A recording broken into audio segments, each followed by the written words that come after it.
réconcilie-toi avec Dieu et tu trouveras le bonheur.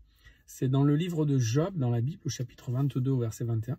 Et ce que je trouve extraordinaire avec ce verset, ce passage biblique, c'est qu'il donne d'abord la clé du bonheur. Il dit quelque chose de très important. Si on se réconcilie avec Dieu, ça veut dire qu'il y a un problème entre Dieu et nous, même si on ne croit pas en Dieu, même si on pense qu'on n'a pas de problème, eh bien on va trouver le vrai bonheur, c'est-à-dire la paix. Mais ce qui est encore plus extraordinaire, c'est que ce verset, en fait, il est dit par quelqu'un, un ami de Job. Et en fait, c'est pas la bonne phrase à dire à Job. Job est en train de souffrir et cet homme lui dit, si tu te réconcilies avec Dieu, tu trouveras le bonheur. Sous-entendu, tes souffrances s'arrêteront. Or, ce qui arrive à Job n'est pas directement lié à des fautes personnelles ou à des problèmes avec Dieu. Job est un croyant, Job est quelqu'un qui demande régulièrement pardon à Dieu.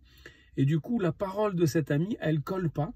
Elle est pourtant vraie, elle est vraie de façon générale, mais elle ne colle pas à la situation de Job. Et ce que je trouve très intéressant pour chacun d'entre nous, ça veut dire que dans la Bible, il y a des paroles qui ont été dites avec une mauvaise intention, comme cet ami à Job, et qui pourtant sont vraies, et dont on peut tirer quelque chose. Donc il y a des gens autour de nous qui peuvent dire des paroles qui sont vraies, mais qui ne correspondent pas à notre situation, et il faudra qu'on ait beaucoup de discernement.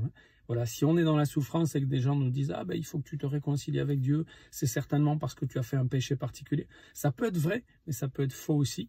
Mais de façon générale, ils ont raison de dire que la question du bonheur, elle est liée à la question de notre relation à Dieu. Voilà, il y a des gens qui peuvent être sauvés par cette parole et c'est extraordinaire, mais il faut qu'on fasse attention aussi de ne pas balancer des versets à la figure des gens parce que ça ne correspond pas toujours à leur situation.